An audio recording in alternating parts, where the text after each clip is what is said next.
Hello साथियों, good evening. और दोस्तों, किसी भी एग्ज़ाम को क्रैक करने के लिए एक जो है सटीक रणनीति की, एक बढ़िया स्ट्रेटजी की बहुत ज़्यादा ज़रूरी होती है दोस्तों, क्योंकि आपके पास ऐसे समय में वक्त बहुत कम होता है और पढ़ना बहुत ज़्यादा चीज़ होती है। ठीक है, अभी जैसा कि हम लोग पेपर थर्ड का यहाँ पे इस वीडियो में हम लोग चर्चा करते हैं, जिसमें मैथ के 20 क्वेश्चन, रीजनिंग के 20 क्वेश्चन, साइंस के 20 क्वेश्चन, कंप्यूटर के 20 क्वेश्चन, जीके के 30 और झारखंड जीके के 40 क्वेश्चन, कुल 150 क्वेश्चन है दोस्तों। तो ये 6 सेक्शन में बटा हुआ है, तो सभी को टाइम देना है। ऊपर से आपका लैंग्वेज पेपर है, तो एक बढ़िया स्ट्रेटजी आपके लिए बहुत जरूरी है। तो अच्छे तरीके से पढ़ाई कीजिए, ज़्यादा से ज़्यादा एमसीक्यू क्वेश्चनों का प्रैक्टिस कीजिए और डीप पढ़िए, डीप भी पढ़िए, लेकिन ज़्यादा से ज़्यादा क्वेश्चन प्रैक्टिस कीजिए। ठीक है, ज़्यादा से ज़्यादा फुल लेंथ टेस्ट को भी लगाइए, देखिए आपका कौन सा सेक्शन वीक है। ठीक है, उसके ऊपर आप काम कीजिए। तो चलिए वक्त ना खराब करते हुए इस सेट में हम लोग क्वेश्चन को सॉल्व करते हैं। ठीक है, चलिए पहला जो क्वेश्चन यहाँ पे दिया हुआ है, पेन थोड़ा सा सेलेक्ट कर लेते हैं। चलिए ठीक है। हो समाज की अर्थव्यवस्था का मुख्य आधार निम्न में से क्या है? ठीक है, तो हो समाज के मुख्य आधार क्या है? कृषि है। ठीक है, अर्थव्यवस्था का मुख्य आधार क्या है? कृषि। वो अपना जीवन यापन किसके द्वारा करते हैं? कृषि के द्वारा। और इनकी भाषा भी क्या होती है? हो भाषा ही होती है। ठीक है, ये पश्चिमी सिंहभूम में इधर जहां हम रहते हैं इधर भी हो बहुत सारे पाए जाते हैं। ठीक है, अगला, बिरजिया समुदाय पंचायत का प्रमुख कौन होता है? तो बिरजिया समुदाय का जो पंचायत का प्रमुख होता है दोस्तों, उसको बैगा कहते हैं। ठीक है, बैगा कहते हैं। करमाली, इन्हें ये लोहा गलाने का काम भी करते हैं दोस्तों, करमाली। ठीक है, चलिए अगला, झारखंड के सर्वोच्च शिखर पारसनाथ का समुद्र तल से ऊंचाई कितनी है? तो पारसनाथ का ऊंचाई कितना है दोस्तों? 1365 मीटर। कितना है? 1365। और ये कहाँ पे स्थित है? गिरिडीह में। और गिरिडीह में ही दोस्तों ये मतलब कि जैन का, ये क्या कहते हैं, मतलब कि जैनों का मक्का कहा जाता है ये तीर्थ स्थल, जो 24 तीर्थंकरों में से 20 जो है, 23वें थे पार्श्वनाथ। तो ये मतलब कि उनमें से 20 को यहीं पे निर्वाण की प्राप्ति हुई है। ठीक है, 20 का निर्वाण की प्राप्ति इसी पारसनाथ में हुई है। ठीक है, चलिए अगला, झारखंड की कौन सी नदी दक्षिण पूर्व की ओर प्रवाहित होती है? ठीक है, दक्षिण पूर्व की ओर, तो ये नदी हो जाएगी दोस्तों स्वर्ण रेखा। और स्वर्ण रेखा निकलती कहाँ से है? झारखंड की रांची पिस्का से, नगड़ी से निकलती है। कहा जाता है इस नदी के रेत में सोना पाया जाता था। ठीक है, और मयूराक्षी की बात करें तो मयूराक्षी नदी ये है, निकलती है त्रिकूट पर्वत से। ठीक है, एकमात्र नौगम्य नदी है, इसमें नौका चलाया जा सकता है। अजय नदी की बात करें तो ये मुंगेर से निकलती है। कहाँ से निकलती है? मुंगेर से। दामोदर की बात करें तो चूल्हा पानी टोरी चंदवा, ये लातेहार से निकलती है। ठीक है, कहाँ से? लातेहार से। और इसकी कुल लंबाई जो है दोस्तों 592 है, जबकि अगर झारखंड में बात करें तो झारखंड में 290 है। ठीक है, अगला है क्वेश्चन आ गया दोस्तों, अजय नदी कहाँ से निकलती है? तो अभी यहाँ बताएं अजय नदी कहाँ से निकलती है? मुंगेर बिहार से निकलती है। ठीक है, चलिए अगला, हुंडरू जल विद्युत ग्रह किस योजना के अंतर्गत आता है? तो हुंडरू जल विद्युत ग्रह दोस्तों स्वर्ण रेखा। ठीक है, किसमें बना है? स्वर्ण रेखा में। चलिए अगला है, अगला क्वेश्चन, 1934-35 में खड़िया समाज द्वारा गठित अखिल भारतीय महासभा को किस नाम से जाना जाता था? ढोकलो सोहर। किस नाम से जाना जाता था दोस्तों? ढोकलो। ये हो जाएगा बिल्कुल इसका सही आंसर, 7 का बी। ठीक है, अगला, करमाली जातीय पंचायत का प्रधान कौन होता है? तो करमाली में जातीय पंचायत, अभी थोड़ा देर पहले बताएं, ये लोहा गलाने का भी काम करते हैं करमाली। इनका जातीय पंचायत मालिक कहलाता है। क्या कहलाता है? जातीय पंचायत का जो प्रधान होता है वो मालिक कहलाता है। ठीक है, चलिए अगला क्वेश्चन है, निम्नलिखित में से कौन झारखंड की आदिम जनजाति नहीं है? तो झारखंड में टोटल दोस्तों 32 जनजाति थी, अभी रिसेंटली एक बढ़ के 33 हो गया है, जिसमें से 8 आदिम जनजाति है, जिसमें बिरहोर, कोरवा, असुर ये सब है। ठीक है, पहरिया, माल पहाड़िया, सौरिया पहाड़िया, सबर वगैरह जो भी है, वो सब 8 जो है वो आदिम जनजाति में है। महली नहीं है दोस्तों। ठीक है, महली नहीं है, तो इसका आंसर सी हो जाएगा। अगला, चांद भैरव तथा फूलो झानो का संबंध झारखंड के किस जनजातीय विद्रोह से है? तो चांद भैरव फूलो झानो जो 1855 में संथाल विद्रोह हुआ था दोस्तों। ठीक है, चांद भैरव और फूलो झानो, सिद्धू कान्हू जितने भी हैं सब संथाल विद्रोह से संबंधित है। ठीक है, सिद्धू कान्हू इन्हें फांसी दिया जाता है बरहेट में, और बरहेट कहाँ पे है दोस्तों? साहेबगंज में। और जबकि अगर हम लोग ये सिद्धू कान्हू और चांद भैरव की अगर हम लोग बात करें तो चांद भैरव को ये युद्ध स्थल में गोली लगने से मृत्यु हो जाती है, और फूलो झानो भी इस युद्ध में सक्रिय भूमिका निभाते हैं। चलिए अगला क्वेश्चन है, गंगा नारायण के संबंध में कौन सा कथन गलत है? ठीक है, गंगा नारायण के संबंध में कौन सा कथन गलत है यहाँ पे पूछा है। ठीक है, तो इनका जन्म सिंहभूम में हुआ था, बिल्कुल सही है दोस्तों। गंगा नारायण का जन्म कहाँ पे हुआ था? सिंहभूम में। इसके नेतृत्व में 1822-23 में सिंहभूम में विद्रोह हुआ था। 1822-23 और एक दोस्तों 31-32 में जो भूमिज विद्रोह है उसमें भी ये सक्रिय भूमिका निभाते हैं। इनका संबंध भीमुज विद्रोह से था, एकदम सही है। और इनका संबंध कोल विद्रोह से नहीं, कोल विद्रोह से नहीं था। ये जो है ये असत्य हो जाएगा, ऑप्शन नंबर डी इसका करेक्ट आंसर।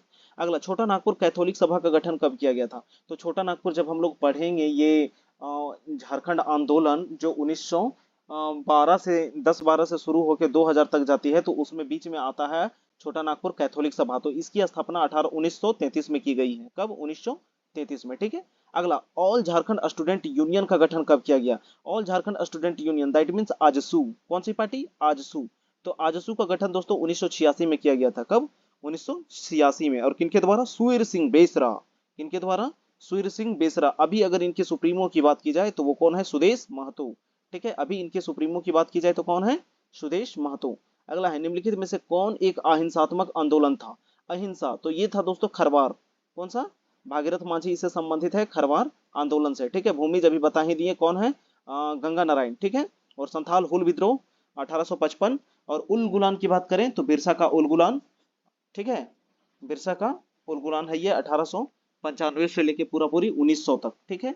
चलिए अगला है, शब्द व्युत्पत्ति की दृष्टि से सदान शब्द किस भाषा से संबंधित है? ठीक है, सदान। तो देखिए झारखंड में 3 भाषा समूह है, पहला ऑस्ट्रिक, दूसरा द्रविड़ और तीसरा सदान, ठीक है। कौन कौन सा? ऑस्ट्रिक, द्रविड़ और सदान। तो यहाँ पे जो पूछा है कि कौन सा संबंधित किससे? सदान से। सदान से है दोस्तों खोटा हो जाएगा। क्या हो जाएगा? खोटा हो जाएगा। और सदान को ही आर्य परिवार भी बोला जाता है, ठीक है। आर्य परिवार बोला जाता है। और बाकी हो, मुंडारी और ये सब जो है वो सदान से नहीं है, ठीक है। अगला, निम्नलिखित में से कौन झारखंड के जनजातियों का मुख्य पर्व नहीं है? तो सरहुल मनाया जाता है दोस्तों। इसमें साल के वृक्ष की पूजा की जाती है, सखुआ के फूल का ये घर घर में दिया जाता है पाहन के द्वारा। कर्मा पर्व प्राकृतिक का पूजा है, ये भादो के एकादशी में मनाया जाता है दोस्तों, ठीक है। और इसमें जो है कुंवारी लड़कियां अपने भाई के लिए ये करती हैं, कर्मा में ये भाई के लिए दुआ करती है, उनके सुख ये के लिए, संपत्ति के लिए। सोहराय दोस्तों ये पशुओं के खुशी में, ये पशुओं के ये सम्मान में मनाया जाता है, ठीक है ना। सोहराय, सोहराय 2 प्रकार का झारखंड में मनाया जाता है, ठीक है। चलिए, छठ जो है, छठ यहाँ का जनजातीय मुख्य पर्व नहीं है, ठीक है दोस्तों। और छठ में किन की पूजा की जाती है? सूर्य की पूजा की जाती है। अगला, खड़िया जनजाति में सर्वाधिक प्रचलित विवाह कौन सा है? ठीक है, खड़िया जनजाति में सबसे प्रचलित विवाह कौन सा है? तो खड़िया जनजाति में दोस्तों सबसे प्रचलित है, ये है ना ओलोई दाई विवाह, ठीक है। ओलोई दाई विवाह, इसको असल विवाह कहा जाता है, ठीक है। कौन सा विवाह कहा जाता है दोस्तों? असल विवाह। किरिंग बापला ये संथाल में है दोस्तों। बापला का मतलब ही होता है विवाह, ठीक है। ये किस में है? ये जो है ये संथालों में है। अगला, झारखंड में राज्यसभा और लोकसभा की सीटें कितनी है? तो राज्यसभा में 6 सीटें हैं दोस्तों, और लोकसभा में 14। टोटल कितना हो जाएगा? 20, ठीक है। राज्यसभा में 6 और लोकसभा में 14। अगला है, ये 14 जो है दोस्तों 8-5-1 के रेशियो में है, ठीक है ना। इसको आप याद कर लीजिएगा, ठीक है। 8-5-1, 8 जनरल के लिए, 1 एससी के लिए, और जो 5 एसटी के लिए संरक्षित है, आरक्षित है। चलिए अगला है, झारखंड में मुद्रास्फीति की राशि राष्ट्रीय औसत की तुलना तुलना में लगभग समान है दोस्तों। झारखंड की जो मुद्रास्फीति की राशि जो है वो औसत की, राष्ट्रीय औसत की तुलना में लगभग समान है, ठीक है। ऑप्शन नंबर बी इसका बिल्कुल सही आंसर हो जाएगा। अगला, किस वैष्णव संत ने 16वीं सदी के आरंभ में 5 परगना में कुछ दिनों तक रुककर जनजातियों के बीच अपने ये का मत का प्रचार किए थे? तो ये हो जाएगा दोस्तों इसका बिल्कुल सही आंसर हो जाएगा। अब वो हो जाएंगे चैतन्य महाप्रभु। कौन हो जाएंगे? चैतन्य महाप्रभु, ठीक है। चलिए आगे हम लोग देखेंगे, मंडा पर्व का संबंध किस देवता से है? तो मंडा में शिव भगवान की पूजा की जाती है। और यहाँ पे गर्म अंगारों में जो लकड़ी के जले हुए आग रहता है उसमें चला जाता है दोस्तों। और इसमें जो भोक्ता होते हैं वो पुरुष होते हैं, और सोखाइन स्त्री को कहा जाता है जो इस पूजा में भाग लेते हैं। मुख्य रूप से अगर मंडा पूजा की बात की जाए तो ये जो है हजारीबाग और रामगढ़ में फेमस है, ठीक है दोस्तों। हजारीबाग और रामगढ़ वाला क्षेत्र में ये फेमस है, ठीक है। बोकारो के भी कुछ कुछ हिस्सों में ये मनाया जाता है। अगला, माजवन क्या है? ठीक है, माजवान क्या है? तो ये एक टाइम का एक भोजन है दोस्तों, ठीक है। माजवान जो है ये संथालों का दोपहर का भोजन है, ठीक है। संथालों का दोपहर का भोजन है, इसको क्या कहा जाता है? माजवान, ठीक है। क्या कहा जाता है? माजवान। अगला, झारखंड राज्य में स्थित किस किले को राज्य सरकार द्वारा पुलिस प्रशिक्षण केंद्र के रूप में परिणित कर दिया गया है? क्या है दोस्तों? पुलिस प्रशिक्षण केंद्र। तो यह है पदमा का किला। कहाँ पे है दोस्तों? हजारीबाग में। कौन सा किला? पदमा का किला। इसको क्या बना दिया गया है? पुलिस प्रशिक्षण सेंटर, ठीक है ना।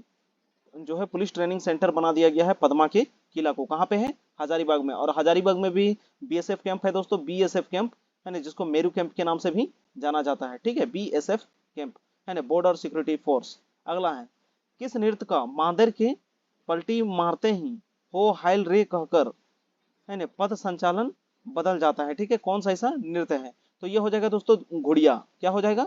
धुड़िया। इस नृत्य में जो है मादर की पलटी मारते ही हो हाइल रे कहकर पद संचालन बदला जाता है। ठीक है ना? चलिए अगला क्वेश्चन है, कौन सा वाद्य यंत्र सारंगी के समान है? ठीक है, कौन सा ऐसा वाद्य यंत्र है जो सारंगी के समान है? तो इसका बिल्कुल सही आंसर हो जाएगा दोस्तों 25 का बिल्कुल सही आंसर हो जाएगा बनम। क्या हो जाएगा? बनम। ये फूंक के बजाया जाने वाला एक प्रकार का ये है वाद्य यंत्र है। ठीक है, चलिए अगला है, किसने भोजपुरी भाषा को भोजपुरी की उपबोली के अंतर्गत, अच्छा नागपुरी भाषा को भोजपुरी की उपबोली के अंतर्गत रखा है? तो यह है जॉर्ज ग्रीसियार्स। ठीक है, जॉर्ज ग्रीस या ग्रीसयान। उसके बाद आदिवासी पत्रिका का प्रकाशन कब हुआ था? आदिवासी पत्रिका का प्रकाशन कब हुआ था? क्वेश्चन नंबर 27 हम लोग देखेंगे। इसका जो बिल्कुल सही आंसर हो जाएगा दोस्तों, कब हुआ था? 1952 से। ठीक है, 1952 में शुरू हुआ था। पहले ये नागपुरी पत्रिका आदिवासी निकालना शुरू करते थे, जो बाद में हिंदी भाषा में बदल गया, पहले नागपुरी में। ठीक है, बाद में हिंदी में। अगला, निम्नलिखित में से कौन सी प्यारे क्रिकेटा की पुस्तक नहीं है? ठीक है, प्यारे क्रिकेटा की पुस्तक नहीं है बोला है दोस्तों। ठीक है, तो जामा बहार ये है, उसके बाद मेरोंड ये भी है, उसके बाद लादरो सोमधी ये भी है, ओकोमा बुनिंग ये नहीं है दोस्तों। ठीक है, ये जो है ये पुस्तक है प्यारे क्रिकेटा की नहीं है। अगला, आदिवासी अस्तित्व और झारखंड अस्मिता के सवाल नामक पुस्तक किसने लिखा है? तो आदिवासी है ना अस्तित्व, अस्तित्व है दोस्तों, अस्मिता हम बोल दिए। आदिवासी अस्तित्व जो है ये किताब लिखा गया है रामदयाल मुंडा के द्वारा। किनके द्वारा? रामदयाल मुंडा के द्वारा। ठीक है, चलिए अगला क्वेश्चन है, सोनुआ जलप्रपात कहाँ पे है? तो सोनुआ जलप्रपात रांची में है दोस्तों, और रांची में हुंडरू जलप्रपात, दसम जलप्रपात, जोन्हा जलप्रपात, ये सब कहाँ पे है दोस्तों? रांची में है। ठीक है, रिमिक्स अभी एक नया खोजा गया है, रिमिक्स फॉल, जो रिमिक्स जलप्रपात वो भी कहाँ पे है? रांची में ही है। अगला, निम्न में से किस योजना के तहत स्पोकन इंग्लिश, स्कूल लीडरशिप और कंप्यूटर शिक्षा आदि का प्रशिक्षण चलाया जा रहा है? तो किस योजना के तहत? ज्ञानोदय। क्या है दोस्तों? ज्ञानोदय योजना के तहत जो है स्पोकन इंग्लिश, लीडरशिप, कंप्यूटर शिक्षा आदि का प्रशिक्षण चलाया जा रहा है। तो इसका आंसर ए हो जाएगा। आगे हम लोग देखेंगे दोस्तों, डॉक्टर श्यामा प्रसाद मुख्यालय विश्वविद्यालय, मुखर्जी विश्वविद्यालय कहाँ पे है? डॉक्टर श्यामा प्रसाद मुखर्जी विश्वविद्यालय कहाँ पे है दोस्तों? रांची में। कहाँ पे है? रांची में। और नीलांबर पीताम्बर विश्वविद्यालय कहाँ है? पलामू में। ठीक है, विनोद बिहारी कोयलांचल कहाँ पे है दोस्तों? धनबाद में। रांची विश्वविद्यालय कहाँ है? रांची में। इस तरह हम लोग सभी विश्वविद्यालय को भी देखेंगे। ठीक है ना? अगला, बोरेलियम का मुख्य उत्पादक जिला कौन सा है? तो बोरेलियम जो है ये कोडरमा और गिरिडीह। ठीक है, कहाँ पे? कोडरमा और गिरिडीह। अगला है, निम्न में से कहाँ साइंस सेंटर की स्थापना हुई है? साई दोस्तों स्पेशल एरिया गेम्स है ना, Sai special area game centre की स्थापना हुई थी। ये हो जाएगा दोस्तों 34 का होना चाहिए बी आंसर। ठीक है, यहाँ पे? रांची में। ठीक है, अगला, पारधा का संबंध किस खेल से है? पारधा का संबंध जिम्नास्टिक से है दोस्तों। किस खेल से है? जिम्नास्टिक से। ठीक, अगला है, जयपाल सिंह की मृत्यु कब हुई थी? जयपाल सिंह मुंडा, जिन्होंने हॉकी में भारत को गोल्ड मेडल दिलाया था, कब? 1928 में। ठीक है, तो इनकी मृत्यु हुई थी दोस्तों 20 मार्च 1970। कब? 20 मार्च 1970 को। अगला है, कौन सा योजना राज्य सरकार द्वारा चलाया जाता है? कौन सा योजना जो है वो राज्य सरकार द्वारा चलाया जाता है? जनश्री बीमा योजना, अंत्योदय अन्न योजना, या इंदिरा आवास योजना, या गोकुल ग्राम? तो इसका आंसर हो जाएगा गोकुल ग्राम विकास योजना। अगला, राष्ट्रीय किक बॉक्सिंग प्रतियोगिता में झारखंड के किस खिलाड़ी को स्वर्ण पदक प्राप्त हुआ है? तो ये हो जाएगा दोस्तों किनको? विपुल मिश्रा। किनको दोस्तों? विपुल मिश्रा को प्राप्त हुआ है। माही किनका उपनाम है? तो माही उपनाम है महेंद्र सिंह धोनी का। ठीक है, महेंद्र सिंह धोनी। अगला, अन्नपूर्ण योजना के तहत प्रति व्यक्ति को कितने राशन के प्रावधान है? तो अन्नपूर्ण योजना इसके तहत जो है दोस्तों 10 किलो। ठीक है, बहुत आदमी सोचेंगे कि नहीं 5 केजी होगा। 5 केजी वो है दोस्तों, वो जो है जन वितरण प्रणाली में मिलता है 5 किलो। ठीक है, लेकिन ये अन्नपूर्णा योजना के तहत 10 किलो मिलता है। ठीक है, सही आंसर 10 किलो। अगला, बिरसा जैविक उद्यान कहाँ पे है दोस्तों? ओरमांझी रांची में। ठीक है, बिरसा जैविक उद्यान ओरमांझी रांची में है। अगर इसकी स्थापना की बात की जाए तो ये 1994 में की गई थी। कब? 1994 में। चलिए, तो ये हुए झारखंड के 40 क्वेश्चन यहाँ पे खत्म हो गए। ठीक है, अब हम लोग आगे देखेंगे सामान्य अध्ययन के 30 प्रश्न। ठीक है, निम्नलिखित में से सेट्टी शब्द किस वर्ण के लिए प्रयुक्त हुआ है? ठीक है, सेट्टी शब्द जो है वो किस वर्ण के लिए, यहाँ पे वर्ण की बात की है, ब्राह्मण, क्षत्रिय, वैश्य और शूद्र, चार जो हैं। तो इसमें हमको सेट्टी पूछा है, तो सेट्टी जो है दोस्तों, सेठी या सेठ बोलते हैं वैश्य जो व्यवसाय करते थे उनके लिए, ठीक है, किनके लिए, जो व्यवसाय करते थे वैश्य उनके लिए। अगला है निम्नलिखित कथनों पर विचार कीजिए, ठीक है, निम्नलिखित कथनों पर विचार कीजिए। इधर दिया है शासक और इधर उनकी राजधानी, ठीक है, कौन से शासक कहाँ उनकी राजधानी थी, ठीक है। तो जो है गढ़वाल, इनकी जो राजधानी थी दोस्तों, इनकी जो राजधानी थी गढ़वाल का कन्नौज, चौहान का अजमेर, परमार का मालवा। 1 2 3 यही बिल्कुल सही हो जाएगा दोस्तों, ठीक है, ऑप्शन नंबर डी इसका आंसर हो जाएगा। चलिए अगला, अकबर के दरबार के सुलेखाकार का नाम क्या है जिसे जरी कलम की उपाधि से सम्मानित किया गया था? मोहम्मद हुसैन कश्मीरी जो थे दोस्तों, ठीक है, मोहम्मद हुसैन कश्मीरी, इन्हें जरी कलम की उपाधि से सम्मानित किया गया था। ऑप्शन नंबर सी इसका आंसर हो जाएगा। अगला है निम्नलिखित युग्मों पर विचार कीजिए। तत्वबोधनी सभा, इसकी स्थापना 1839 में, हाँ इसकी स्थापना 1839 में हुई थी। उसके बाद यंग बंगाल आंदोलन, ये नहीं होगा दोस्तों, ठीक है, यंग बंगाल आंदोलन इसकी स्थापना ये नहीं होगा, ठीक है। जबकि अगर हम लोग बात करें परमहंस मंडली, तो ये 1849 में ही हुआ था। इसका आंसर जो हो जाएगा दोस्तों 1 और 3, यानी कि सी ऑप्शन हो जाएगा, ठीक है, इसका आंसर 1 और 3 हो जाएगी। चलिए आगे हम लोग देखेंगे 1851 में कलकत्ता में स्थापित पहली प्रमुख स्वैच्छिक संस्था है ना, संस्था का नाम क्या है जो मुख्यतः भारतीय जमींदारों के हितों का प्रतिनिधित्व करती थी? तो ये हो जाएगा दोस्तों क्या है, ब्रिटिश भारतीय संघ। कौन? ब्रिटिश भारतीय संघ जो थी, जो भारतीय जमींदारों के हितों का प्रतिनिधित्व करती थी।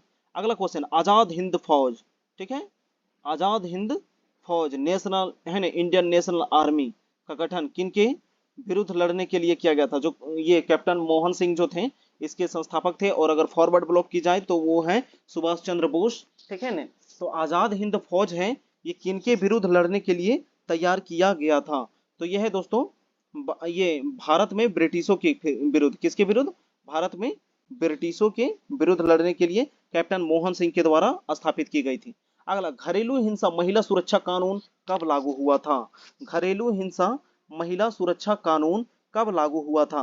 तो ये जो है दोस्तों 2006 में, 2006 में घरेलू हिंसा महिला कानून वर्ष 2006 में राष्ट्रपति की स्वीकृति के बाद लागू हो गया था। कितना में? 2006 में। जो महिलाओं को मतलब कि बहुत सारे पुरुष जो हैं उनके साथ अत्याचार करते हैं, मारते पीटते हैं, या दहेज प्रथा को लेके उन्हें प्रताड़ित करते हैं, तो ये जो सुरक्षा कानून है, महिला सुरक्षा कानून, ये 2006 में पारित किया गया था।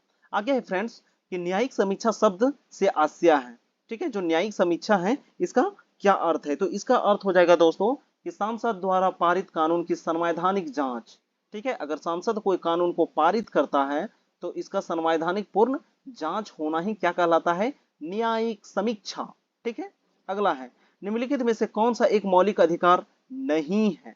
ठीक है, तो शिक्षा और संस्कृति का अधिकार है, संवैधानिक उपचारों का अधिकार है, समानता का अधिकार भी है, अगर काम पाने का अधिकार कहा जाए तो ये जो है ये मौलिक अधिकार नहीं है दोस्तों, यानी इसका आंसर डी हो जाएगा। राज्य के नीति निदेशक तत्व को कहां से लिया गया है? तो अगर राज्य की नीति निदेशक तत्व की बात की जाए तो वो कहां से लिया गया है? आयरलैंड से। कहां से? आयरलैंड से। अमेरिका की बात करें तो अमेरिका से मौलिक अधिकार लिया गया है, और मौलिक कर्तव्यों की बात करें तो वो रूस से लिया गया है, और ब्रिटिश से संघीय शासन व्यवस्था ली गई है, ठीक है दोस्तों। अगला है, किसी सार्वजनिक पदाधिकारी द्वारा अपने कानून की संवैधानिक दायित्वों का पालन न करने की स्थिति में क्या जारी किया जाता है? कौन सा रिट जारी किया जाता है? कोई भी है वो अपने कानून और संवैधानिक दायित्व का, अपने दायित्व का पालन नहीं कर रहा है, ऐसे में उसे परमादेश दिया जाता है कि भाई तुम अच्छे से काम करो। किनके द्वारा? उच्च न्यायालय के द्वारा। किनके द्वारा? उच्च न्यायालय। ये जो है 5 प्रकार के रिट जारी किए जाते हैं। कौन सा? अधिकार पृच्छ, परमादेश, निषेध आदेश, उत्प्रेषण रिट, और एक होता है बंदी प्रत्यारक्षीकरण, ठीक है दोस्तों। टोटल 5 प्रकार के रिट जारी किए जाते हैं आर्टिकल 32 के तहत। चलिए आगे हम लोग देखेंगे, निम्नलिखित में से किस स्थान पर 3 अर्धचंद्राकार समुद्र तट मिलते हैं? ठीक है, 3 अर्धकार जो है समुद्र तट मिलते हैं, तो वो है दोस्तों तमिलनाडु स्थित कन्याकुमारी में, ठीक है, तमिलनाडु स्थित कन्याकुमारी में जो है वो 3 अर्धचंद्राकार समुद्र तट आकर मिलते हैं, ठीक है। चलिए अगला क्वेश्चन है कि मानसूब शब्द की उत्पत्ति हुई है। मानसूब नहीं, यहाँ पे मानसून होना चाहिए, ठीक है दोस्तों। मानसूब, मानसूब शब्द की उत्पत्ति जो हुई है वो हुए अरबी भाषा से। किस भाषा से हुए दोस्तों? अरबी भाषा से। अगला, निम्नलिखित में से तत्व कौन सी एक हिमालयी वनस्पति की जाति नहीं है बोला है? क्या है? हिमालयी का जो है नहीं है। तो जूनियर और सिल्वर सन और स्प्रू ये सब है दोस्तों। महोगनी जो है ये उष्णकटिबंधीय सदाहरित वन है। ये जो है पश्चिमी घाट और अंडमान निकोबार द्वीप समूह में पाया जाता है। ये जो है हिमालय नहीं है, ठीक है, महोगनी नहीं है, ठीक है। ये महोगनी जो है ये सब इमारती लकड़ी है। चलिए अगला क्वेश्चन है, निम्नलिखित को उत्तर से दक्षिण के क्रम में व्यवस्थित कीजिए। तो ये क्वेश्चन दोस्तों रिपीटेड है, अगर आप लोग हमारा टेस्ट देखे होंगे तो ये कार्डमम की जो पहाड़ी है, इलायची की पहाड़ी जिसको बोलते हैं, ये सबसे नीचे मिलती है। कार्डमम की पहाड़ी जो है सबसे नीचे मिलती है। तो 2 नंबर सबसे लास्ट में कहाँ पे है? सी नंबर ऑप्शन में। यानी सबसे पहले कौन हो जाएगा? नीलगिरी की पहाड़ी, फिर पालनी की पहाड़ी, फिर अन्नामलाई है ना, फिर कार्डमम की पहाड़ी, ठीक है। यानी ऑप्शन नंबर सी इसका बिल्कुल करेक्ट आंसर। यदि यदि आप अंतरराष्ट्रीय जलमार्ग 1 से नाव द्वारा प्रयागराज से हल्दिया तक की मात्र है ना मात्रा नहीं यात्रा करते हैं तो आप कितने राज्य से गुजरेंगे? ठीक है, आप कितने राज्यों से गुजरेंगे? तो यहाँ इसका आंसर हो जाएगा दोस्तों कितने राज्यों से? 4 राज्यों से। कौन कौन सा? तो गंगा दोस्तों उत्तर प्रदेश, आप तो पहले प्रयागराज से आ रहे हैं, फिर बिहार में घुसिएगा, यानी पटना में गंगा नदी किनारे से गुजरती है, फिर झारखंड के साहेबगंज के सामने से आप गुजरिएगा, उसके बाद आप कहाँ घुस जाइएगा? पश्चिम बंगाल। यानी कुल 4 राज्यों से होकर गुजरिएगा। कब? जब प्रयागराज से हल्दिया तक आना है। प्रयागराज उत्तर प्रदेश में और हल्दिया कहाँ पे? पश्चिम बंगाल में। दोनों क्या है? बंदरगाह है।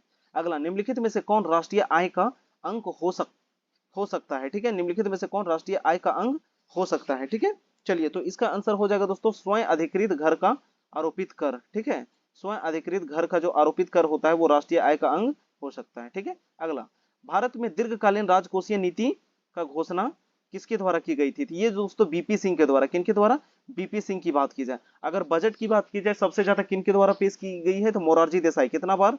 10 बार। और अगर पी चिदम्बरम की बात की जाए तो ये इन्होंने कितना बार? 8 बार पेश किया है। कितना बार? 8 बार पेश किया है। डॉक्टर मनमोहन सिंह ये भारत के भूतपूर्व प्रधानमंत्री रह चुके हैं, 2 बार ये भारत के प्रधानमंत्री रह चुके हैं। आप यशवंत सिन्हा के बारे में कमेंट कीजिएगा दोस्तों, ये भारत के किस मंत्री पद पर आसीन थे? चलिए, अरविंद मायाराम समिति संबंधित है। अरविंद मायाराम समिति जो है वो किससे संबंधित है? ठीक है, तो इसका आंसर जो हो जाएगा दोस्तों अरविंद मायाराम समिति का संबंध पूंजी खाता परिवर्तन, ठीक है, किससे? पूंजी खाता परिवर्तनीय से। इसका आंसर ए हो जाएगा। ठीक है, चलिए अगला, जैविक विविधता दिवस कब मनाया जाता है? तो देखिए दोस्तों, पहले 22 मार्च, फिर 22 अप्रैल, फिर 22 मई, है ना। यानी कि मार्च अप्रैल मई। पहले मार्च में पहले जल आएगा, ठीक है, 22 मार्च को जल दिवस, है ना। फिर 22 अप्रैल को पृथ्वी दिवस, फिर 22 मई को जैव विविधता। पहले जल है तो पृथ्वी है, और पृथ्वी है तो उसमें जैव विविधता है। ठीक है, पहले जल है तो पृथ्वी है, और पृथ्वी है तो जैव विविधता है। यानी 22 मार्च, 22 अप्रैल और 22 मई। ठीक है, याद रहेगा। तो जैव विविधता दिवस कब मनाया जाता है? 22 मई को। ठीक है, चलिए अगला क्वेश्चन है, सूची 1 को सूची के साथ मिलाइए। भटनागर पुरस्कार, दादा साहेब फाल्के पुरस्कार, शंकराचार्य पुरस्कार और द्रोणाचार्य। तो भाई दादा साहेब फाल्के में 10 लाख रुपया दिया जाता है, एकदम करेक्ट है। ठीक है, 61 का ये क्या है? दू का भी किस में है? दू का भी एक ऑप्शन है, यानी ए आंसर। ठीक है, चलिए तो ये हो जाएगा 1 2 3 4 है, हाँ 1 2 3 4 होगा। भटनागर पुरस्कार में 2 लाख रुपया दिया जाता है। भटनागर पुरस्कार जो है दोस्तों विज्ञान के क्षेत्र में दिया जाता है। ठीक है, दादा साहेब फाल्के की बात की जाए तो ये फिल्म जगत के क्षेत्र में दिया जाता है। दादा साहेब फाल्के बोला जाता था घुंडी राज गोविंद फाल्के, पूरा नाम दादा साहेब फाल्के। ठीक है ना, दादा साहेब फाल्के का घुंडी राज गोविंद फाल्के। अगला है द्रोणाचार्य पुरस्कार, जो है इसमें 5 लाख रुपया दिया जाता है। शंकर पुरस्कार में 1.5 लाख। अगर द्रोणाचार्य पुरस्कार की बात की जाए दोस्तों तो ये खेल के कोच जो होते हैं और प्रशिक्षक उनको दिया जाता है। चलिए अगला हम लोग देखेंगे चाइना कप। चाइना कप किससे संबंधित है? चाइना कप जो है वो किससे संबंधित है? चाइना कप जिम्नास्टिक से संबंधित है। ठीक है दोस्तों, चाइना कप किससे? जिम्नास्टिक से। अगला, विश्व का सबसे बड़ा हवाई अड्डा, खालिदा हवाई अड्डा कौन सा है? खालिदा हवाई अड्डा। ठीक है, कहाँ पे स्थित है? सऊदी अरब में। कहाँ पे? Saudi Arabia. अगला, भारत सरकार के पहले सहकारिता मंत्री कौन थे? भारत सरकार के पहले सहकारिता मंत्री कौन थे? तो इसका जो आंसर हो जाएगा दोस्तों 64 का, इसका बिल्कुल सही आंसर हो जाएगा सहकारिता मंत्री अमित शाह। ठीक है, कौन हो जाएंगे दोस्तों? अमित शाह। अगला है साहित्यिक अकादमी पुरस्कार 2020 हिंदी भाषा के लिए अनामिका को किस किताब के लिए मिला? ठीक है, किस किताब के लिए मिला था? तो ये मिला था दोस्तों टोकरी में दिंगत थेरी गाथा। ठीक है, टोकरी में दिंगत थेरी गाथा। चलिए अगला क्वेश्चन है, आगे हम लोग देखेंगे दोस्तों, भारत ने किस देश के साथ मिलकर दस्तलिक 2 युद्ध अभ्यास किया है? ठीक है, दस्तलिक 2 युद्ध अभ्यास किया है, तो इसका जो आंसर हो जाएगा दोस्तों उज्बेकिस्तान के साथ। किसके साथ किया है? उज्बेकिस्तान के साथ। अगला, वैश्विक शांति सूचकांक 2021 में भारत का स्थान क्या है? और दोस्तों ये 21 का करंट अफेयर है, अभी 22-23 चल रहा है, आप एक बार देख लीजिएगा, ठीक है ना। ये पहले का 2 साल पहले का, 2 साल क्या बोल सकते हैं, अभी 23 तो चल ही रहा है, अभी का रिपोर्ट इंडेक्स आया है कि नहीं, ये वाला पीस इंडेक्स, ठीक है, तो लगभग आप कह सकते हैं 2 साल पुराना है, ठीक है। तो ये करंट अफेयर, इसको अभी आप रहने भी दे सकते हैं। अगर उस टाइम की हम लोग बात करें 135 पीस इंडेक्स था इंडिया का। अगला, इटली में आयोजित होने वाले G20 शिखर सम्मेलन 2021 में भारत के शेरपा कौन थे? ठीक है, तो उस समय भारत के शेरपा कौन थे? पीयूष गोयल, ठीक है। और जयशंकर प्रसाद की अगर बात करें तो विदेश मंत्री नरेंद्र मोदी, भारत के प्रधानमंत्री। और रक्षा सलाहकार की बात की जाए तो अजीत डोभाल, ठीक है। भारत के सुरक्षा सलाहकार की बात की जाए तो कौन है? अजीत डोभाल। नीट यूजी 2021 परीक्षा में आयोजक में किन किन भाषाओं को शामिल किया गया है? ठीक है, तो यूजी जो है दोस्तों, ये जो है ग्रेजुएशन की डिग्री देती है, ठीक है ना। तो ये शायद पंजाबी और मलयालम, ठीक है ना, पंजाबी और मलयालम कंफर्म है दोस्तों। ये जो है पंजाबी और मलयालम को ऐड किया गया है ना, शामिल कर लिया गया। तो ऑप्शन नंबर 1 और 2 यानी कि ए आंसर हो जाएगा। अगला, संयुक्त राष्ट्र महासभा ने किस वर्ष को मोटे अनाज का अंतरराष्ट्रीय वर्ष घोषित किया था? ठीक है, इसका आंसर हो जाएगा 2023। कब? 2023 को घोषित किया। आगे हम लोग देखेंगे सामान्य विज्ञान के क्वेश्चन, ठीक है। अगला है, एक निश्चित प्रदर्शी के लिए केल्विन तापमान और फारेनहाइट तापमान दोनों का पाठ्यांक समान है, सेल्सियस तापमान पे में उसका संगत पाठ्यांक क्या होगा? तो दोस्तों यहाँ पे देखिए, फारेनहाइट तापमान और क्या पूछा है? सेल्सियस। आपको इसका फॉर्मूला याद करना पड़ेगा और उसमें रख के देखना पड़ेगा, ठीक है। तो यहाँ पे पूछा है कि दोनों का पाठ्यांक जो है समान होना बोला है, ठीक है। जब तीनों का समान बोलता तो -40 डिग्री होता है, ठीक है। फारेनहाइट, डिग्री सेल्सियस और केल्विन, अगर तीनों का बात करता तो कितना हो जाता? -40 डिग्री सेल्सियस। लेकिन यहाँ पे फारेनहाइट और सेल्सियस की बात की है, किसका? फारेनहाइट और सेल्सियस की बात की है, तो इसका जो आंसर हो जाएगा दोस्तों कितना हो जाएगा? 301। अगला, यदि प्रकाश या ध्वनि का स्रोत प्रेक्षक के समीप आना आरंभ करता है और प्रेक्षक ठीक उसी चाल से दूर हटना प्रारंभ करता है, ये दोस्तों होता है तरंगदैर्घ्य और आवृत्ति में कोई परिवर्तन इसमें नहीं होता है, ठीक है। और ध्वनि का ज्यादातर जो है दोस्तों डपलर प्रभाव के ऊपर काम करता है। अगला, जब कोई उत्तल लेंस किसी वस्तु का वास्तविक प्रतिबिंब बनाता है तो उस वस्तु और उसके प्रतिबिंब के बीच की न्यूनतम दूरी के बराबर होती है ना। कितने के बराबर पूछ रहा है, तो ये कितने के बराबर होगा दोस्तों? उस उत्तल लेंस की फोकस दूरी की 4 गुनी, ठीक है। उस उत्तल लेंस की, जो उत्तल लेंस में पूछा है, तो उस उत्तल लेंस की फोकस दूरी की 4 गुनी। अगला, वान के ग्राफ जनित्र का प्रयोग किया जाता है। वान के ग्राफ जनित्र का प्रयोग कहाँ किया जाता है दोस्तों?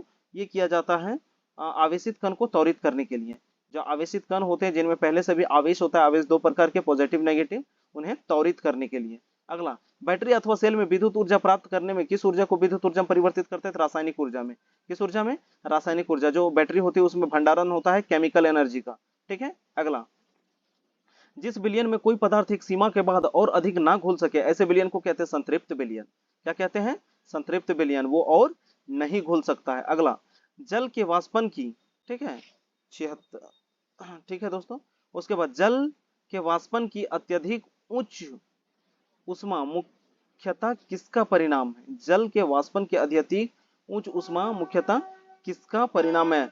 जो वाष्पन होती है दोस्तों, इसमें अधिक उच्च गुप्त उष्मा होती है, ठीक है। तो ये किसका परिणाम है पूछ रहा है, तो ये हो जाएगा दोस्तों हाइड्रोजन आबंध का। किसका हो जाएगा?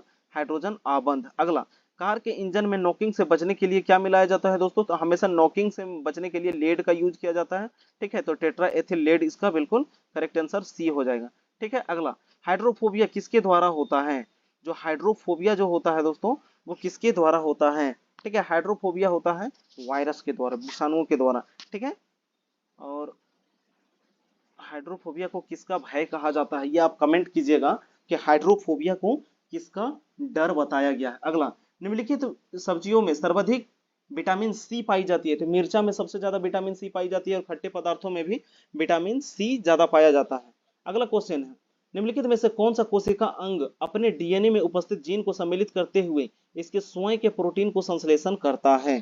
ठीक है, स्वयं के प्रोटीन को संश्लेषित करता है, तो वो हो जाएगा दोस्तों अंतः प्रद्रव्य जालिका, ठीक है, अंतः प्रद्रव्य जालिका, ये जो है वो डीएनए में उपस्थित जीन को सम्मिलित करते हुए स्वयं के प्रोटीन को संश्लेषित करती है।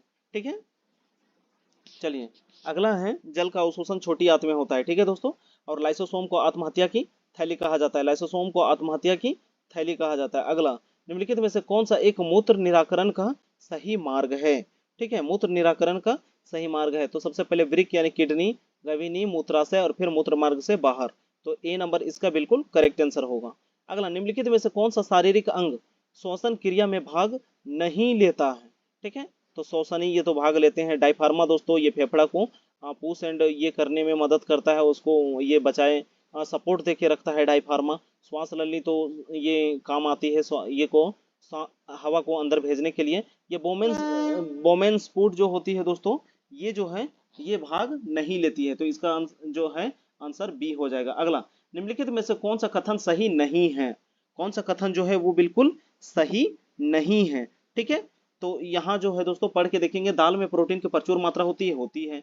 दूध में विटामिन ए की समृद्ध स्रोत है, हाँ होती है। कैल्शियम इसमें भरपूर मात्रा में पाया जाता है। विटामिन सी दूध में नहीं पाया जाता है। अनाज कार्बोहाइड्रेट के अत्यंत अल्प स्रोत है, गलत बात दोस्तों। अनाज में कार्बोहाइड्रेट जम के पाया जाता है। ठीक है, तो ये जो है ये सही नहीं है। सब्जियां खनिजों का समृद्ध स्रोत है, ये भी ठीक है। चलिए अगला देखेंगे, यदि पादप के जाइलम को यांत्रिक अवरुद्ध कर दिया जाए तब पादप का निम्नलिखित में से कौन सा कार्य प्रभावित होगा? तो जाइलम की बात करेंगे दोस्तों, जाइलम जल का परिवहन करता है। फ्लोएम फल बोल सकते हैं, यानी भोजन का परिवहन, खनिज लवण हो गया, ये सब का परिवहन करता है कौन? फ्लोएम। और जाइलम जो है वो जल का परिवहन करता है। ठीक है, फ्लोएम जो है ऊपर नीचे दाहिने बाएं चारों तरफ है सो गति करके भोजन को पहुंचाता है, लेकिन जाइलम जो है वो सिर्फ नीचे से ऊपर लेके जाता है, सिर्फ नीचे से ऊपर लेके जाता है कौन? जाइलम। लेकिन अगर फ्लोएम की बात करें तो फ्लोएम ऊपर भी जाता है और नीचे भी आता है। ठीक है, चलिए तो यहाँ पे पूछा है कि निम्नलिखित में से कौन सा कार्य प्रभावित होगा? ठीक है, तो इसका जो बिल्कुल सही आंसर हो जाएगा दोस्तों वो हो जाएगा जल और विलय का अधिगमन। ठीक है, जल और विलय का जो ये, क्योंकि जाइलम तो जल लेके जाता है, अगर इसमें यांत्रिक अवरुद्ध हो जाएगा, अगर ये सही से नहीं काम करने लगेगा तो जल और जो विलय है वो सही से नहीं जाएगा, अधिगमन हो जाएगा। अगला, निम्नलिखित में से कौन जैव विकास की अवधारणा से संबंधित है? जैव विकास की अवधारणा से संबंधित है। ठीक है, तो इसका जो आंसर हो जाएगा दोस्तों 86 का वो हो जाएगा चार्ल्स डार्विन। कौन हो जाएंगे? Charles Darwin. अगला है आइडियो आइडियोपैथिक पाल्मोनरी फाइब्रोसिस निम्नलिखित में से किससे संबंधित है? ठीक है, आइडियोनरी पाल्मोनरी। ठीक है, तो ये जो है दोस्तों 87 का बिल्कुल करेक्ट आंसर हो जाएगा, ये फेफड़ा से किससे संबंधित है? फेफड़ा। दमा रोग भी जो होता है दोस्तों वो फेफड़ा को प्रभावित करता है, सांस लेने में आदमी को दिक्कत होता है। अगर अनुवांशिक रोग की बात करें तो क्लिनीफेल्टर, डाउन सिंड्रोम, पटाउन सिंड्रोम और जो ये होता है दोस्तों कलर ब्लाइंडनेस, ये सब जो है क्या है? ये अनुवांशिक रोग है। ठीक है, और एक जो और होता है जो जिसमें है सो ब्लड का क्लोटिंग एगो नहीं जमने लगता है ना, हीमोफीलिया। क्या उसको बोलते हैं दोस्तों? हीमोफीलिया। वो भी क्या रोग है? वो भी एक जेनेटिक रोग है, इसको अनुवांशिक बीमारी कहते हैं। अगला, निम्नलिखित में से कौन सा एक प्रतिजैविक है? इनमें से कौन सा एक प्रतिजैविक है? तो इसका आंसर हो जाएगा दोस्तों स्ट्रेप्टोमाइसिन। क्या है दोस्तों? स्ट्रेप्टोमाइसिन, ये एक प्रतिजैविक है। अब अगला है डीआरडीओ का मुख्यालय कहाँ पे है? ठीक है, DRDO defence research development organisation, DRDO इसकी मुख्यालय कहाँ पे है? तो इसका जो बिल्कुल करेक्ट आंसर हो जाएगा दोस्तों कहाँ पे है? नई दिल्ली में। ठीक है, इसका मुख्यालय कहाँ पे है? नई दिल्ली में। ठीक है, उसके बाद CSIR द्वारा विकसित ओनेरी यंत्र है। ठीक है, कौन सा यंत्र? ओनेरी। ये एक जल शोधक यंत्र है। क्या है दोस्तों? जल शोधक यंत्र। अब आ जाता है दोस्तों मैथ के क्वेश्चन। कोई व्यक्ति एक वस्तु खरीदता है और उसे 10% के लाभ पर बेचता है। मान लीजिए 100 रुपये का सामान था, ठीक है ना, 100 रुपये का सामान बेच दिया उसको कितना में? 110 में बेचता है। यदि वह 20 कम में खरीदता, मान लीजिए 80 में खरीदता और उसे 1000 रुपये अधिक में बेचता तो 40 का लाभ होता। तो 80 में 40 का लाभ होता तो कितना का हो जाता? इसको काटेंगे दोस्तों, 2 जीरो से 2 जीरो खत्म, यानी 8 चौके 32 रुपया। तो 80 में 32 जोड़ेंगे कितना हो जाएगा दोस्तों? ये हो जाएगा 112। 112 तो पहले से कितना ज्यादा लाभ बढ़ गया? 2%। तो 2% का यहाँ पे वैल्यू दिया हुआ कितना? 1000 रुपया।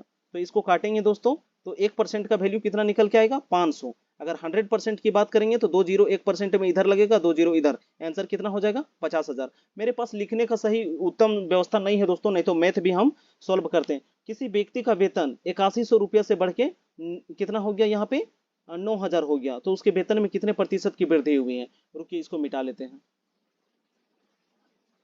मान लीजिए बोला है यहाँ पे, बोला है कितना, मान लीजिए पहले 8100 रुपया था, अब हो गया 9000 रुपया, ठीक है।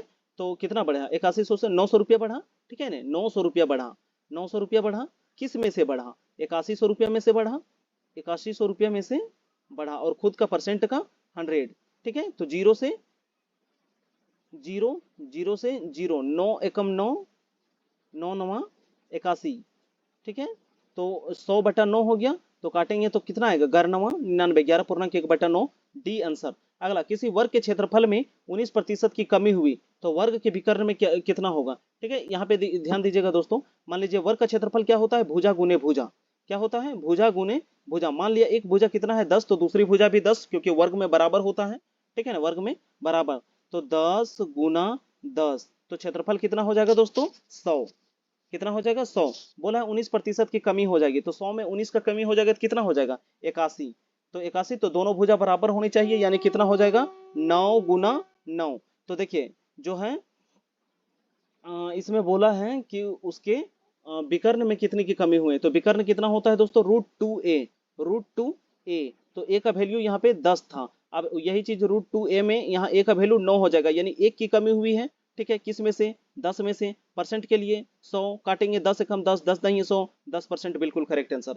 दोस्तों ये बहुत मस्त और मजेदार क्वेश्चन दिया हुआ है, ठीक है ना, इसको आप लोग सॉल्व कीजिएगा। अगला क्वेश्चन भी बहुत ईजी है कि 7 सेंटीमीटर त्रिज्या वाले 6 गोलाकार गेंदों को है ना लबालब भरी हुई एक बाल्टी में डुबाया जाता है, उससे निकले हुए पानी को 14 सेंटीमीटर त्रिज्या वाले एक बेलनाकार जार में एकत्रित किया जाता है, तो जार में पानी की ऊंचाई कितनी हो जाएगी। मान लीजिए पहले आपके पास क्या दिया हुआ है, गोला दिया हुआ है, क्या दिया हुआ है दोस्तों, गोला दिया हुआ है, ठीक है। मिटा लेते हैं इसको, आपके पास गोला दिया हुआ है, और गोले का आयतन क्या होता है दोस्तों 4/3 पाई आर क्यू, ठीक है। क्या होता है 4/3 पाई आर क्यू, ठीक है ना। और कितना है टोटल 6 गो गेंद है, कितना बोला है 6 गेंद है, उसको 6 से गुना कर देंगे। और फिर बोला है यहाँ पे बेलनाकार, तो बेलन का आयतन क्या होता है pi r square h, pi r square h, और एच का हमको वैल्यू वही निकालना है कि जार में पानी की ऊंचाई कितनी हो जाएगी। दोनों साइड काट देंगे दोस्तों, बहुत ही इजी से कट जाएगा, और इसका आंसर आप बना के देख लीजिएगा, आ जाएगा, ठीक है। चलिए अगला है, ये क्या है, वार्षिक साधारण ब्याज का क्वेश्चन दिया हुआ है दोस्तों, ये भी बन जाएगा, ये सरलीकरण है इजी से, पॉइंट को हटाते जाइए काटते जाइए, ये भी बन जाएगा। 3 व्यक्ति एवरेज का क्वेश्चन दिया हुआ है दोस्तों, 3 व्यक्ति का इतना है, डी जुड़ गया तो इतना हो गया, उसके जगह पे ई आ गया जिसका डी से इतना केजी ज्यादा वजन है, ए को प्रतिस्थापित कर दिया तो बी से डी ई का वजन इतना हो गया, है ना, तो ए का वजन ज्ञात कीजिए। यहाँ पे दोस्तों क्वेश्चन कटा हुआ है, ABCD का औसत यहाँ ये 7 नहीं, यहाँ पे 70 होगा, ठीक है। चलिए तो इस तरह मैथ के क्वेश्चन को भी आप देखिए, फिर यहाँ पे साधारण ब्याज आ गया, ठीक है ना, फिर यहाँ चक्रवृद्धि ब्याज आ गया, इस तरह से आप लोग इसको बना लीजिएगा। अगला है देखिए यहाँ पे मानसिक जांच, है ना, कथन और निष्कर्ष। क्या बोला है, कुछ कुत्ता बिल्ली है, कुछ कुत्ता जो है क्या है बिल्ली है, कुछ ये कुत्ता डॉग हो गया, ये कैट हो गया। फिर बोला है कि कोई भी बिल्ली चूहा नहीं, कोई भी कैट जो है, कोई भी, अच्छा सभी कुत्ते बिल्लियां हैं, एक मिनट एक मिनट एक मिनट गलत पढ़ दिए, है ना, सभी कुत्ते जो हैं, जो जितना भी डॉग है, सभी कुत्ते, सारा जो डॉग है वो क्या है बिल्ली है, यानी कि सब कैट है, ये कैट है, अंदर वाला डॉग ये कैट है। और कोई भी बिल्ली चूहा नहीं है, कोई भी बिल्ली जो है कैट जो है वो रैट नहीं है। अब निष्कर्ष में कोई चूहा कुत्ता नहीं है, कोई भी चूहा जो है कुत्ता नहीं है, सही बात बोल रहा है, कोई कुत्ता चूहा नहीं, कोई भी कुत्ता चूहा नहीं, सही, यानी 1 और 2 दोनों आंसर कहाँ पे है, 1 और 2 दोनों मान्य है, डी आंसर। इस तरह से आप लोग रीजनिंग को बना लीजिएगा दोस्तों, बहुत ही मजेदार इसमें भी क्वेश्चन दिया गया है, ठीक है। आगे अब हम लोग देखेंगे कंप्यूटर के क्वेश्चन, चलिए कंप्यूटर के क्वेश्चन, ठीक है। कंप्यूटर, निम्न में से डेटा प्रस्तुतिकरण की कौन सी तकनीकी कर्म में कम वर्णों की संख्या को विशेष रूप से प्रस्तुत करती है, ठीक है, कौन जो है ये में प्रस्तुत करती थी, ये हो जाएगा दोस्तों BCD, ठीक है, BCD का फुल फॉर्म आप लोग ये कमेंट कीजिएगा दोस्तों, क्या होता है इतना जान लीजिए, कोड होता है बीच में, सी का मतलब कोड होता है, बाइनरी कोड डेसिमल इस टाइप से कुछ करके आप कमेंट कीजिएगा। अगला, निम्नलिखित में से कौन है ना, निम्नलिखित में से कंप्यूटर का कौन सा भंडारण उपकरण अब अप्रचलित हुआ है, तो जो फ्लॉपी डिस्क था दोस्तों, ये अब धीरे धीरे अप्रचलित होने लगा है। CD रोम अभी भी कुछ कुछ चल ही रहा है, हार्ड डिस्क तो अभी जोरों शोर से और पेन ड्राइव ज्यादा ही चल रहा है, ठीक है। चलिए अगला, DOS का फुल फॉर्म, ठीक है, डिस्क ऑपरेटिंग सिस्टम, कहाँ पे है, सी नंबर में, डिस्क ऑपरेटिंग सिस्टम। अगला, सूचनाओं का वह समूह जो एक कंप्यूटर को निर्देश करता है वो क्या कहलाता है। सूचना का एक समूह है जो कंप्यूटर को निर्देश करता है वो क्या कहलाता है दोस्तों। तो इसका जो बिल्कुल आंसर हो जाएगा वो प्रोग्राम कहलाता है। क्या कहलाता है, प्रोग्राम। मेमोरी जो है दोस्तों ये स्टोरेज का काम करता है, नेटवर्क एक दूसरे को जोड़ के रखता है, वेब ब्राउजर ये सर्चिंग में और वेबिंग का काम करने में ये यूज होता है, ठीक है। चलिए अगला है, या वेब ब्राउजर इसको क्या मतलब बोल सकते हैं, सर्च करने के लिए। उसके बाद दो नेटवर्क को आपस में जोड़ने वाला कंप्यूटर है, ठीक है। तो दो नेटवर्क को आपस में जोड़ने वाला कंप्यूटर गेटवे कहलाता है। क्या कहलाता है दोस्तों, गेटवे कहलाता है, ठीक है।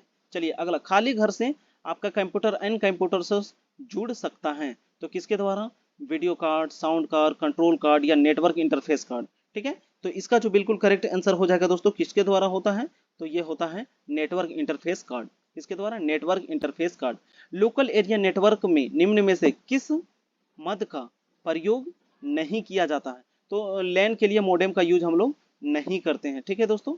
मॉडेम का जो मॉड्यूलेटर, डीमॉड्यूलेटर होता है इसका प्रयोग नहीं करते हैं।